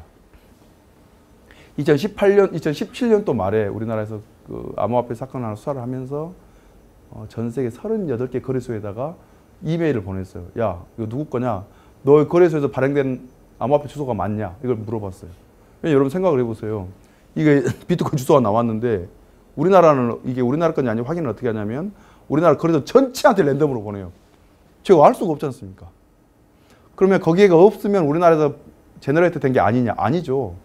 또 이 거래소가 아닌 그런 일반 소프트웨어 생성하는 데도 되게 많잖아요. 여전히 여기에 사각지대가 있죠. 그러면 일단 이거는 저희가 어떻게 누군지 알 수가 없기 때문에 협조를 못 받아요. 그럼 이 암호화폐 비트코인 주소를 전 세계의 암호화폐 거래소 주소에다 다 또 랜덤으로 뿌려봅니다. 야, 혹시 너희들 하는 게 있으면 알려줘. 거의 다 답을 안 해주고요. 답을 잘 안 해줘요. 딱 한 군데 답이 왔어요.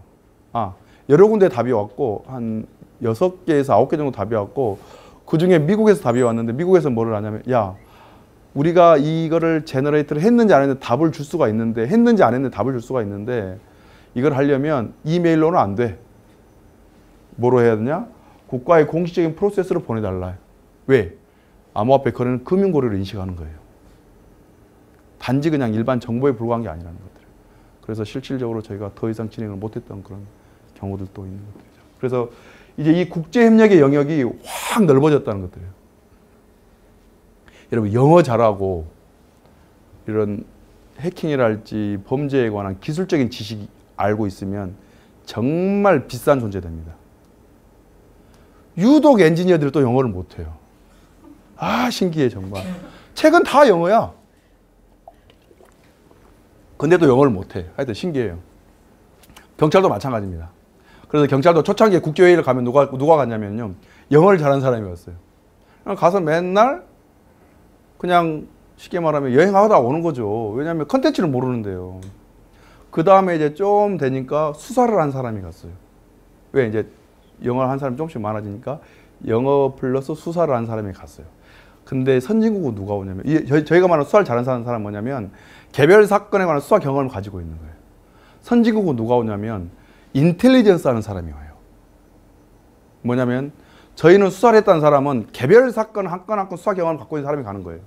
인텔리전스 했던 사람은 뭐냐면 아까 조금 전에 말한 것처럼 그런 한 5년 동안 특정 암호화폐 거래소 해킹했던 그 인텔리전스를 담당하는 팀장이 온단 말이에요. 그럼 이 사람은 이걸 관련 쭉 이야기를 할 거 아닙니까? 그러면 이 수사를 할 때 관련된 나라가 얼마나 많겠습니까? 계속 컨택하는 거예요. 야, 이거 좀 해달라고 했는데 왜 안 해줘? 야, 이것 좀 해줘. 그럼 나 이거 해줄게. 야, 이거 하면 잡을 수 있을 것 같은데? 야, 얘들을 이런 현상이 나타나는데 어떻게 해석해? 이 작업이 계속 일어나는 거예요. 우리는 수사하는 사람이 가면 개별 사건이면 한 2개, 3개 나라 협의 물어보면 끝나버리는 것들이죠. 그렇죠? 근데 또 이런 나라들을 보면 또 영어 잘하는 사람이 많이 있어. 그럼 대화 돼요, 안 돼요?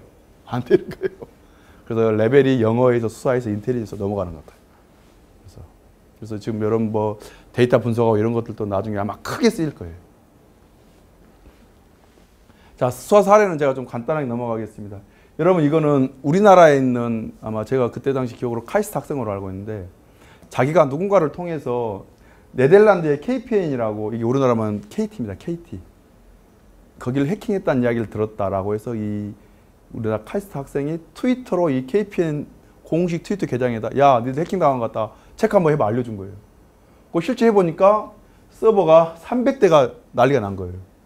그래서 그날 바로 이 네덜란드 수사팀 4팀이 바로 우리나라 와 있어요. 그래서 이거를 저희가 풀 서포트를 해줬죠. 인마들 우리나라 와서 그렇게 이야기하는 거예요. 야, 너희들 수사회의 안에 내가 참석해도 돼? KT, 그 카이스트 직원이 진짜 제보자야, 신고자야? 혹시 걔 범죄자 아니야? 내가 한번 조사해보면 안 될까? 여러분 허용해도 돼요? 조사해라고? 모든 일체 수사 활동 못하게 했어요. 다 우리가 해서 알려줄게. 이게 약간 주권하고 문제가 있는 것들이에요. 물론 동의 받아서 합니다. 동의 받아서. 압수수색 할 때나. 그러니까 이건 사실 국가의 힘들이 아닌 게 좀 영향이 좀 있는 것 같아요. 현실적으로. 제가 그 나라에 가가지고 압수수색 할 때 이 사람들이 복제나 이런 걸 할 수도 없고 장비도 없잖아요. 그럼 안 되는 것들이잖아요. 그러면 야, 그럼 우리 가서 인볼브해서 할게. 또는 수사를 어떻게 해야 될지 기술을 모르니까 전체적으로 자기들이 리딩을 못해요. 야, 그러면 수사는 이거 아마 이렇게 해야 될 거고 어디 가서 어떠한 정보를 찾아야 될 것 같다. 이걸 저희가 설명을 해야 되니까 수사회의 같이 모여 회의에 제가 참석을 해야 되는 것들이에요. 실제 우리가 이제 동남아시아에 가면 그런 형태로 진행을 한다. 이거는요. 영국의 17살 소년이 고등학생이 갑자기 그 스코틀랜드에서 다리 뛰어내려 죽어버렸어요. 부모 입장에 도저히 왜 죽었는지 이해가 안 되는 거예요. 나중에 페이스북 메시지를 보니까 얘가 이제 여러분 몸캠 피싱, 섹스토션. 누군가로부터 이메일을 받고 자기 나체 사진을 찍어서 보내줬더니 그걸 가지고 협박을 해서 돈을 $500, $2,000 돈을 달라고 하는 거예요. 나는 돈이 없어요. 돈을 안 주면 사진 뿌려버리겠다. 협박하니까 얘가 죽어버린 거예요. 우리나라로 지금 이 범죄가 많이 있죠. 이걸 영국은, 우리나라 같은 경우는 그냥 한 명이 죽었다고 볼 때는 영국은 아주 아동이 죽었기 때문에 심각한 범죄를 봤습니다. 그래서 유로폴, 인터폴 관련 데를 쭉 수사팀을 어레인지를 해서 만들었습니다. 그리고 수사를 쭉 해보니까 필리핀이 나와요. 필리핀에 가서 용의자 58명을 검거를 했던 사건입니다. 이때 용의자 검거를 해보니까 그 피해자 사진을 정확히 한 7,000장 정도 확보를 했대요. 우리나라 피해자 있었을까요? 없었을까요? 영어. 아니, 답은 몰라요. 저는 그렇게 해석해요. 아, 이거 영어 같다. 왜냐면 랜덤으로 뿌렸는데 우리는 하나도 안 걸린 것 같아요. 근데 나중에 알고 보니까 경찰청에 전화는 한 통 온 건 사실이 확인되더라고요. 이 피해자가. 여하튼 제가 볼 때는 언어가 큰 배리어로 작동하는 건 맞는 것 같아요. 실제 다크웹이 운영될 때도요, 영어 시장이 제일 크거든요. 근데 과거에 우리나라가 한글 시장만 수사를 했지만 이제 젊은 사람들 영어를 되게 잘한단 말이에요. 이 사람들 마약 거래를 한글로 된 다크웹이 아니라 영어로 된 다크웹에서 거래를 하죠. 그렇죠? 이 하여튼 언어에 관한 문제가 큰 이슈로 등장하는 것 같아요. 아, 이거 재밌는 건데요. 플레이펜 케이스라고 우리나라랑 비교해봐도 되게 재밌습니다. 미국 FBI가 우연찮게 이 다크웹 아동음란물 사이트를 알았어요. 이걸 자기들 압수를 해가지고 FBI 쪽으로 갖고 왔어요. 한 보름 동안을 이걸 계속 운영을 해버려요. 그래서 여기에다가 자기들이 소프트웨어 하나 만들어 집어넣어요. 다크웹에 액세스하면 이 소프트웨어가 다운되면 액세스했던 사람의 IP가 나한테 넘어와요. 그걸 우리가 그때 NIT 프로그램이라고 FBI가 만든 거예요. 어찌 보면 심플한 거죠, 그런 것들은. 우리가 그거를 이제 법률적인 용어로 온라인 수색이라고 그럽니다. 국가가 코드를 만들어 집어넣어서 감청하는 그런 개념들이거든요. 우리나라는 허용되지 않습니다. 미국은 이걸 했어요. 그래서 용의자를 자그만치 1,300명을 해서 그중에 137명을 처벌했던, 이게 이제 법률적으로 우리나라로 비교를 해보면 1번 수사기관이 코드를 만들어서 집어넣을 수 있냐, 과연 그게 허용되는 행위냐. 여러분, 그러면은 지금 안랩이랄지 이런 여기에다가 수사를 하려면 제가 아동음란물 해시값만 확인해서 집어넣으면, 안랩이 도와주면 또는 알약이 도와주면 우리나라 전 세계 가입자들 그 아동음란물을 다 잡아낼 수 있겠죠. 엄청 무서운 겁니다, 이게. 수사 효율성은 뭐 그런다 치면 이게 허용되기 되게 어려운, 그래서 우리나라 같은 경우는 이게 사실상 허용이 안 돼요. 미국도 과연 이게 허용이 되느냐, 1번. 두 번째, 야, 국가가 범인 잡는 건 좋은데 15일 동안 아동음란물 서버를 계속 운영을 해? 이걸 유포가 안 되도록 차단해야 될 놈들이? 여기에 이제 크게 논란이 됐어요. 근데 결국은 다 국가의 큰 잘못은 없고 부득이하다고 보고, 그래서 다 유죄 판결을 받았던 사건들입니다. 그러니까 이거는 뭐냐면 그만큼 다크웹 추적이 어렵다는 것들이고, 미국에서도 아주 극단적인 방법을 써서 지금 범인을 잡아들이는 그런 상황이 되는 거죠.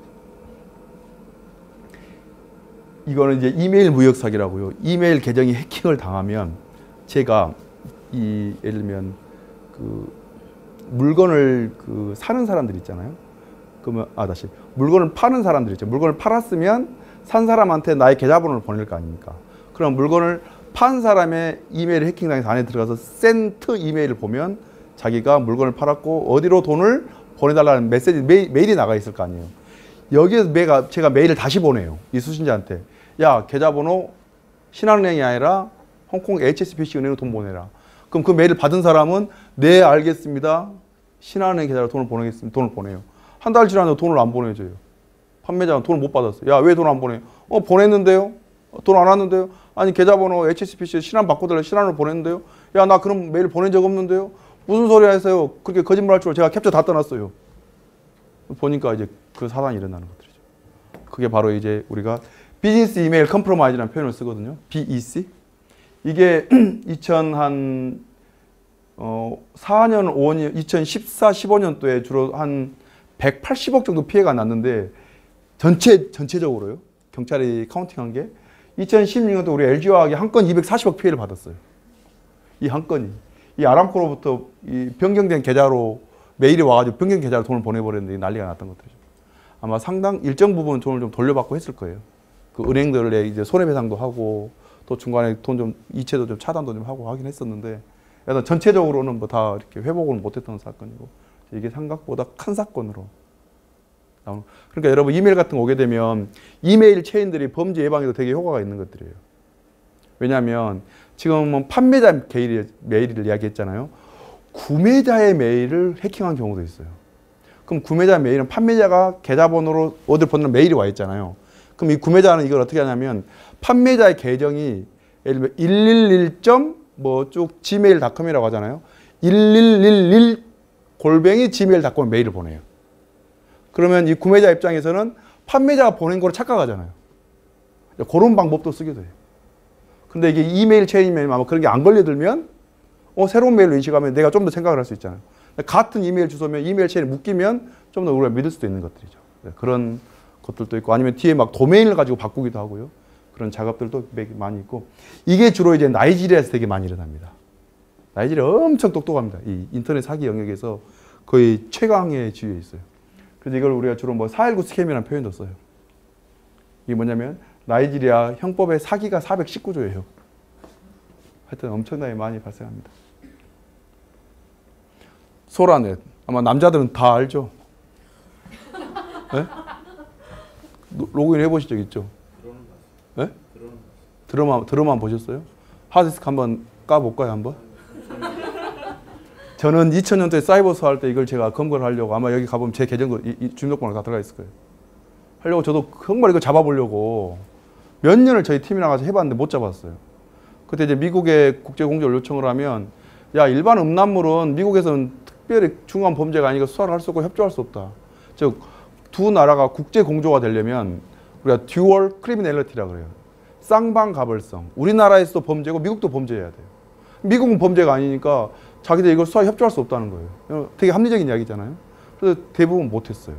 그러다가 이제 와서는 처음에는 일반 음란물만 있다. 여기에 이제 아동 음란물 또 어린애들한테 돈 주고 음란물 찍어달라 이런 이슈들이 생기면서 이 소라넷이 완전히 이제 우리가 생각할 수 있는 최악의 상태까지 가 있는 상황이 됐어. 그러니까 이때는 이제 국제협력가 공조가 가능해지는 거예요. 왜냐하면 아동 음란물이나 아동을 가지고 이런 것들은 다 양쪽에 다 범죄로 되어 있으니까 그때 국제협력이 됐던 것들이죠. 그래서 우리가 범인을 잡게 됐었고요. 이게 이 용의자들이 네덜란드로 이걸 가지고 도망갔어요. 120테라 저희가 압수했습니다. 이게 지금 소라넷 서버예요. 이거 아직까지 못 갖고 오고 있어요. 여전히 지금 소라넷이 아직 죽지 않았다. 막 이런 논란들이 많이 있는데 확실히 서버 압수했고요. 이걸 지금 국내로 못 갖고 오고 있고 계속 지금 소송 절차가 진행 중에 있어서 여러분 이거 네덜란드 지금 이야기 하셨잖아요. 이게 다 이런 역사가 계속 되는 거예요. 연결되는 거예요. 그러니까 자기 나라들이 이렇게 어려울 때 여러분 KPN 아까 우리나라 KT라 그랬잖아요. 이 사건 딱 터지고 우리나라에 이 수사관들 4명이 왔어요. 여러분 이거 엄청 예외적인 거예요. 수사관 4명이 이렇게 오는 경우가 국제공조에서 거의 없습니다.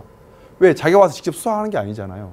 그냥 촉진하러 오는 거거든요. 4명이 왔다가 엄청 큰 사건이에요. 야, 왜 여기 4명이 나와서 물어보니까 야, 이 KPN은 우리나라 긴급전화를 운영하는 통신사야. 이게 무너지면 우리로 말하면 112, 119 이런 게 안 된다는 것들이죠. 그러니까 국가적으로 큰 사건으로 본 거예요. 빨리 문제를 해결해야 된다는 것들. 이걸 우리나라가 정말 상당히 열심히 도와줬거든요. 그래서 이때 우리가 큰 도움을 얻었습니다. 이거 수사할 때. 그래서 이렇게 서로 간에 국가 간에 이러면서 신뢰가 쌓이는 그런 구조가 됩니다. 이거는 2015년부터 쭉 2013년부터 운영되는 것들인데요.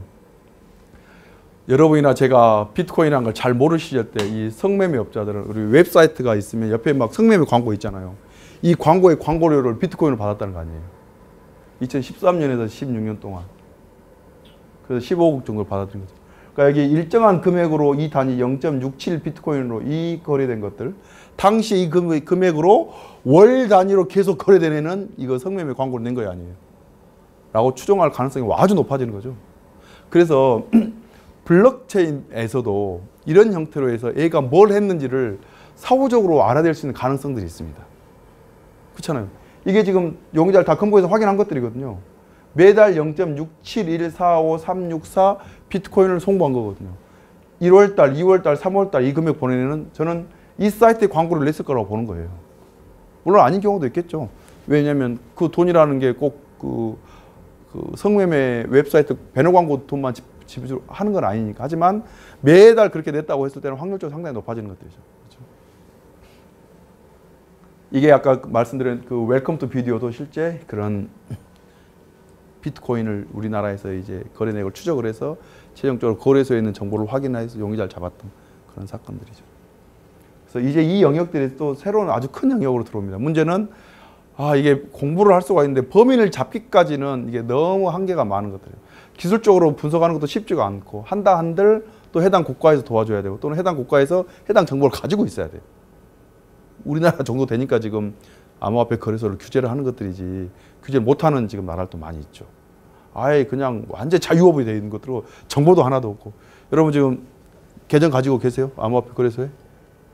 해보면 여러분 휴대폰 인증하죠. 거기 계좌번호 하면 자기 계좌번호 넣어야 되거든요. 그러니까 아이디, 제 이름, 휴대폰 넣었을 때 그 휴대폰 명의자, 그 다음 통장 명의자 이게 다 맞아야 돼요. 엄청 엄격합니다. 제가 볼 때 이 정도 되면은 거의 뭐 다 식별된다고 봐야 될 것 같아요. 그렇죠? 그러니까 암호화폐는 익명성이나 투명성이 보장이 되지만 거래소에서는 또 다른 문제가 있거든요. 그래서 거래소가 서포트가 되면 수화는 가능한 것들이죠, 실제. 뭐 이거는 제가 중간중간에 쭉 말씀드렸던 것 같고요. 여러분 다 아시는 이야기일 것 같아요. 참고로 하겠습니다. 넘어가도록 하겠습니다. 자, 그래서 우리 국가가 뭘 해야 되냐? 지금 시간이 좀 많이 갔네요. 저는 이제 우리 청와대에서 사이버 안보 전략을 만들었습니다. 여기에 이제 사이버 범죄도 들어가 있거든요. 그래서 이게 국가 전체적으로 같이 모여서 좀 힘을 좀 합칠 필요가 있다. 단지 사이버 시큐리티, 여기에서는 주로 이제 사이버 시큐리티 이야기이고요. 또 하나 이제 경찰 단계로 넘어오면 실제 사이버 크라임에 관련한 것들이 정말 많은 부처들 관계가 다 되어 있습니다. 그래서 이게 단지 경찰의 문제가 아니라 국가 전체가 좀 같이 한번 나섰으면 좋겠다. 그래서 같이 좀 일을 해야 되겠다. 이런 이슈들이 많이 발생하는 것들이고요. 또 하나가 이제 여러분 사이버 방지 협약이라고 미국과 유럽을 중심으로 국제 협약을 하나 만들었습니다. 무엇은 사이버 범죄다. 이건 각 국가가 다 범죄로 법을 만들어라. 앞으로 사이버 범죄가 발생하면 국제 협력은 이런 프로세스로 한다. 알았지? 이런 것들을 다 만들어 놨어요. 이 협약에 가입하면 이제 국제적인 표준화된 법률 체계에 의해서 움직이면 국제 공조가 훨씬 활성화될 수 있는 것들이잖아요. 그래서 우리나라가 그동안 계속 미적미적했는데 아마 이번에 여기 이 국가 안보 전략을 만들면서 여기에다가 사이버 범죄 방지 협약에 가입하겠다고 선언을 했습니다. 그래서 아마 수년 안에 가입하지 않을까 그런 생각이 들고요. 아시아 지역에서는 일본과 스리랑카 두 나라가 현재 가입되어 있습니다. 또 하나인데요. 저는 이게 너무 재밌는 개념인데 이게 그 로렌스 레식 교수라고 이제 미국에서 이런 사이버 쪽 또는 사이버 인권 헌법 되게 유명한 교수님인데 과거에는 범죄를 우리가 규정하면 경찰이 법률에 의해서 하잖아요. 근데 이거는 뭐냐면 사이버 공간은 기업이 범죄 예방을 상당 부분 할 수 있습니다. 또 기술이 범죄 예방을 상당히 할 수 있어요. 예를 들면 예전엔 네이트온 같은 경우가 그 사기를 많이 당해요. 그 네이트온에서 계정을 해킹해가지고 돈 달라고 하는 거 있죠. 지금 제가 설명한 범죄 유형이 이해가 되시나요? 제가 네이트온의 아이디와 패스워드를 안에서 로그인 했지 않습니까? 그럼 거기에 보면 내 친구들이 한 100명 있잖아요. 친구들 전체한테 제가 메신저를 보냅니다. 과장님, 제가 지금 뭔 일이 발생했는데 저 300만 원만 다시, 그리고 과장님 하면 안 되겠구나. 김 과장, 김 대리, 나 뭔 일이 발생했는데 나 50만 원만 지금 잠깐 좀 보내줄 수 있어? 그러면 100명한테 보내면 그중에 한 명은 안 걸려들까요? 아니면 야 친구야, 뭐 100명한테 보내면 친구 한 두세 명 걸릴 거 아닙니까? 그러면 내 친구가 진짜 문제가 있어 온 줄 알고 돈을 보내주는 거죠. 여기에 독일에서는 CEO 프로드라 그래요. 상사가 돈 달라고 하는데 밑에 직원이 안 줄 수가 없잖아요. 이게 다 해킹으로 한 사기잖아요. 그런 문제들이 발생했는데 그때 경찰과 네이트온이 어떤 일을 했냐면 송금, 이체, 돈 이런 단어가 나오면 밑에 무조건 이거는 사기일 가능성이 있습니다. 체크하십시오. 이때 액세스했던 IP 기록이 우리나라가 아니라 일본, 중국이면 해외에서 액세스된 IP입니다. 혹시 이런 형태 사기일 수 있으니까 확인하십시오. 이런 걸 집어넣었다고요. 그러니까 이런 형태로 이걸 만약에 국가가 홍보를 한다고 하면 이거 정말 어려운 것들이잖아요. 근데 이건 기업이 움직이기 때문에 금방 할 수 있는 것들이에요. 왜 그 기업이 그 창 하나 넣는 건 아무것도 아니잖아요. 이런 형태. 또 하나 여러분 해외에서 우리가 보이스피싱 하려고 걸려들어온 전화 있잖아요. 예전에 해외 전화 걸려들어오면 여러분 보신 적 있어요? 스마트폰 여기가 국제전화입니다. 표시되도록. 최근에 그 표시됩니까? 안 됩니까? 또 안 돼요. 경찰이 그걸 엄청 요구했어요. 통신사에. 왜냐하면 그러면 좀 사람이 인식을 하게 되잖아요. 왜냐하면 나에게 뭐 통장이 이상하네, 뭐 이체해, 비밀번호가 노출됐네 이런 이야기 하는데 그게 왜 국제전화가 오면 이상하잖아요. 범죄 예방하려고 그런 통신사가 협조를 해주면 그런 걸 할 수가 있단 말이에요. 법률의 관계가 관계없이 통신사가 자기 고객의 안전을 위해서 결정할 수 있는 것들이잖아요. 법은 개정해야 돼요. 시간이 너무 많이 걸려요. 이건 통신사가 결정을 하면 되는 것들이에요. 그래서 과거에는 법률로 경찰의 순찰을 이렇게 했지만 지금은 기업이 자기 서비스의 정책만 바꾸면 범죄 예방에 상당한 효과를 거둘 수 있어요. 게다가 기술은 여러분 생각보다 예외가 없잖아요. 물론 버그가 발생할 수는 있겠지만 최소한 내가 설계할 때는 예외가 없이 아주 원칙적으로 다 규제가 되는 것들. 그러나 수사기관이 경찰이 순찰하면서 할 때는 예외가 정말 많죠. 물리적 제약도 시간적 제약도 정말 많고. 그래서 이제는 경찰이 주도적으로 범죄를 예방하는 게 아니라 서비스하는 기업이 또는 통신사가 나섰을 때 상당히 많은 부분을 예방할 수 있는 것들이죠. 그렇죠. 그런 개념들도 이제 좀 이렇게 우리가 치안을 하는 데 있어서 범죄를 예방하는 데 있어서 약간 패러다임이 바뀌어가는 그런 구조로 이해를 하면 될 것 같습니다. 또 하나가 이제 디지털 포렌식에 관한 역량. 이게 이제 저는 국가의 수사 역량을 상징적으로 보여준 영역이라고 생각합니다. 포렌식 역량. 여러분 스마트폰 암호 풀지 못하는 거 지금 전 세계 사실 똑같은 현상이긴 하는데 그럼 갈수록 아마 이런 현상들이 스마트폰만 일어나겠습니까? 요즘 하드디스크에서부터 이제 암호가 너무 일상화되어 있잖아요. 생각보다 심각한 문제고요. 제가 정말 황당하게 경험했던 건 조금 오래된 사건이긴 합니다. 많은 수능시험 보기 전날 인터넷 사기가 내일 수능시험 문제라고 이게 떴어요. 그럼 용의자를 잡았어요. 사기일 거라 생각을 했죠. 너 돈 보내주면 수능시험 문제를 주겠다고. 얘가 한글 패스워드를 이야기를 안 해주는 거예요. 오늘 빨리 확인해야 되는데. 결국은 아주 늦게 걔가 진술을 해서 확인해 보니까 작년도 시험 문제였어요. 그러니까 아무 문제가 아니게 끝났는데 만약에 여러분 진짜 그게 확인이 안 되면 바로 시험 봐야 되는데 어떻게 해야 되는 국가적으로는. 정말 그 사소한 사건 하나인데도 이게 출렁출렁 하더라고요. 그래서 이 디지털 포렌식 영역에서는 정말 실제 지금 많은 법률도 만들어져 있습니다. 그러나 아직 체계화된 법률이 안 만들어서 이런 디지털 포렌식을 육성하는 법률도 좀 만들 필요가 있을 것 같고요. 또 하나는 지금 부처가 전부 다 막 포렌식 랩을 다 만들고 있어요. 제가 볼 때 막 잘 모르고 막 장비만 왕창 사가지고 5년 내에 이제 다시 실제 안 쓰고 있다 이미 이제 그런 툴들은 쓸 수 없는 상황이 되고 이런 경우 되게 많이 있거든요. 그리고 제가 생각하는 거는 부처 통합형 그냥 그런 포렌식 랩을 하나 만들었으면 좋겠어요. 자치단체별로 엄청 크게 그거 다 들어와서 거기서 해라는 거예요. 자원도 같이 쓰고 프로세스도 같이 하고 그러면 그게 표준이 되는 것들이잖아요. 아 그럼 서로 윈윈이 되지 않을까 이런 생각들도 해보는 것도 있고.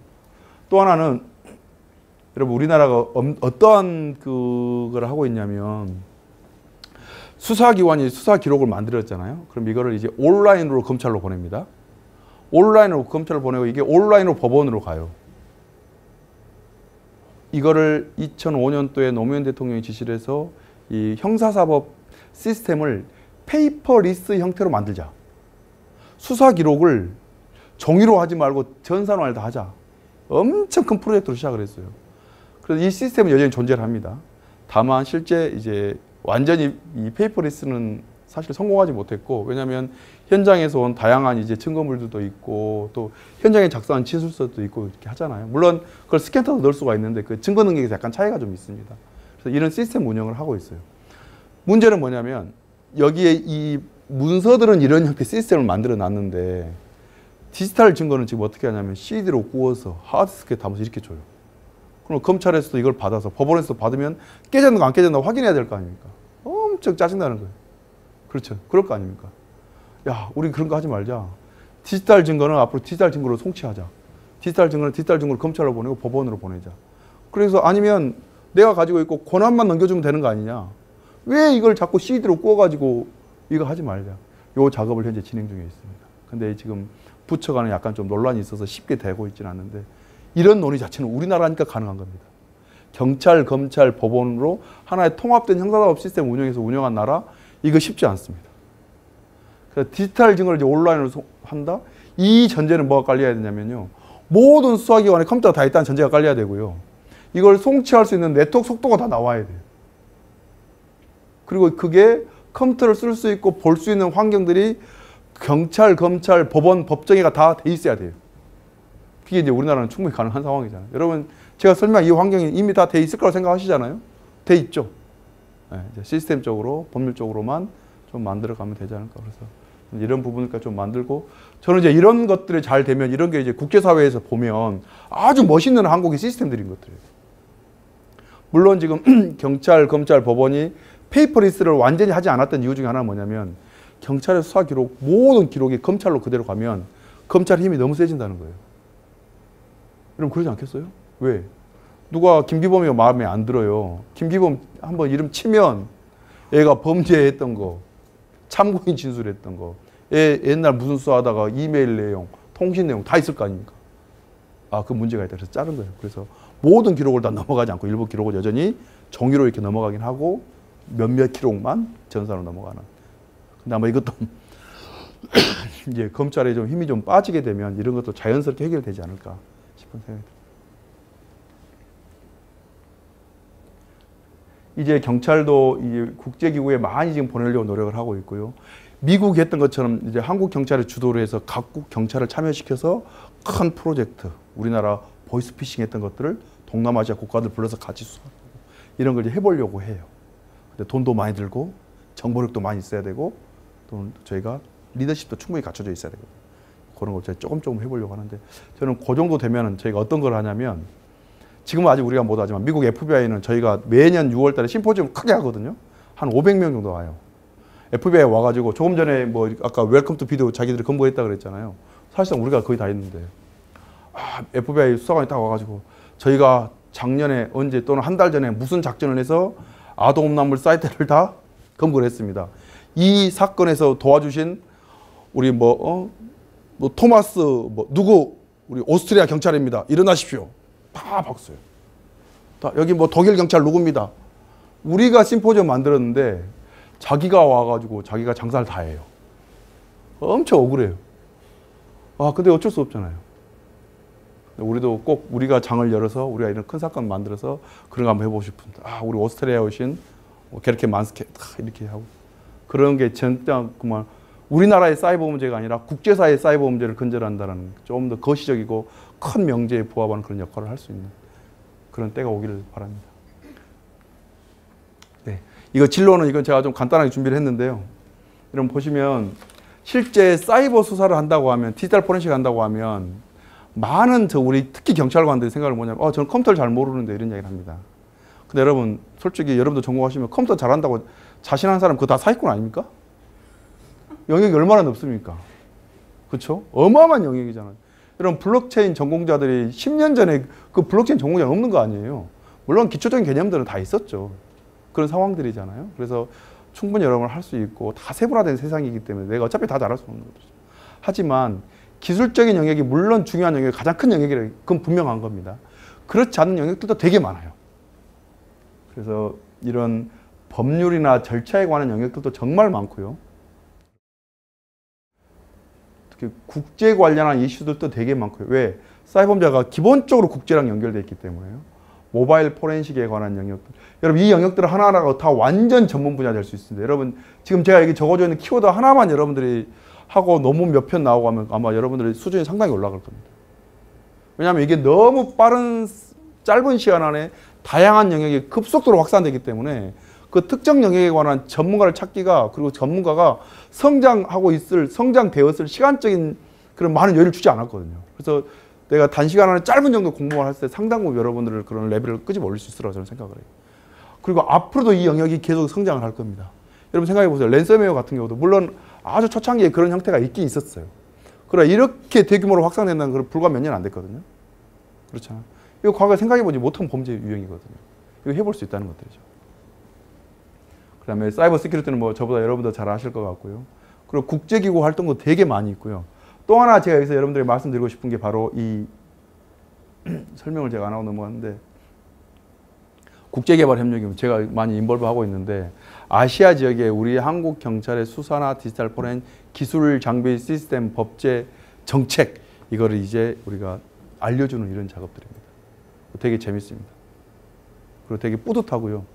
그 나라 이제 뭐 제가 지금 하고 있는 건 뭐 방글라데시나 인도네시아나 스리랑카 뭐 저기 제가 콜롬비아 뭐 케냐 이렇게 가가지고 우리나라 사실은 아주 그 나라에 전수하는 건 우리나라의 고급 이런 것들은 아니에요. 왜냐하면 고급이 필요가 없어요. 아직은. 사실은 기초적인 레벨이거든요. 그래서 같이 해서 나중에 그런 친구들은 나중에 제가 국제 공주 수사할 때 또 큰 도움이 되는 것들이거든요. 서로 간에. 서로 윈윈이 되고 또 이게 잘 되면 그 나라도 범죄를 척결하는 데 도움도 되겠지만 나중에 우리나라 기업이 비즈니스가 진출할 수 있는 계기도 될 수 있고 또 그런 협조가 되면 그 나라에서 한국 우리 교민들에 대해 좀 더 따뜻하게 다가갈 수 있는 것들이죠. 특히 여러분 개발도상국 갔을 때 경찰의 힘이 얼마나 셉니까? 그렇죠? 그런 경찰에 또 한국에 관한 좋은 이미지를 심어주고 그 효과가 우리 교민들에게 갈 수 있도록 그런 작업들도 물론 꼭 그런 이익이 아니더라도 인도주의적 관점에서 우리가 지원하기도 합니다. 왜냐하면 우리나라도 전쟁 나고 있어 다 유엔에 도움 받아서 또 미국이 초창기에 도와준 것도 사실이고요. 여기까지 왔던 것들이잖아요. 그래서 우리나라도 실제 그 어려운 나라를 도와주는 게 좀 적극적으로 나설 필요가 있고 그 영역이 이제 모든 부처에서 다 관여를 하고 있고요. 특히 사이버 영역도 많이 하고 있는데 경찰 영역에서는 사이버와 과학수사 영역이 가장 그 개도국에서 인기가 높습니다. 왜냐하면 이런 것들 우리나라가 ICT가 발전한 걸 할지 뭐 삼성, LG 이런 대기업들의 효과도 저희가 상당 부분 그걸 누리고 있는 것 같아요. 그리고 이제 또 하나가 이제 디지털 포렌식인데요. 이건 여러분 뭐 처음에 수사로 시작했지만 이제 점점 수사보다도 그 외의 나머지 영역들이 정말 많이 커지는 것 같아요. 이 영역들이. 그래서 디지털 포렌식 여러분 열심히 하면 정말 재밌는 일, 다양한 부서에서 일할 수 있지 않을까 싶은 생각이 들어요. 물론 제 기대만큼 잡들이 많이 만들어지지는 않더라고요. 그러나 여러분 조금만 하면 할 수 있을 것 같고요. 아까 제가 뭐 국제기구에서 제가 이야기했지 않습니까? 정말 여러분 한번 꼭 원서 내보고 가능성이 생각보다 높습니다. 한국의 네임밸류가 생각보다 높아요. 여러분 능력과 관계없이. 그래서 여러분들 조금만 하면 해볼 수 있을 거예요. 그래서 자꾸 도전 한번 해보면 그리고 큰 경험이 될 겁니다. 떨어진 것도 큰 경험이 될 거예요.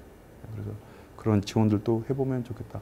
UN 오디시랄지 인터폴이랄지 이런 데 보면 여러분 사이버 세큐리티 전문가도 되게 많이 뽑고요. 데이터 어널리시스트, 뭐 크라임 어널리시스트, 디지털 포렌식 전문가 뭐 이런 것도 되게 많이 있어요. 한번 보세요. 그리고 꿈을 한번 키워보고 그래서 2년, 3년, 5년 그렇게 해봅니다. 영어 문제예요. 저도 영어 하나도 못하거든요. 어차피 일할 때 쓰는 영어는 다 정해져 있어요. 그렇죠? 해볼 수 있어요. 못할 이유가 없어요. 네. 시간이 좀 많이 지났습니다. 죄송합니다. 혹시 질문 있으면 한두 개 정도 받고 마무리하도록 하겠습니다.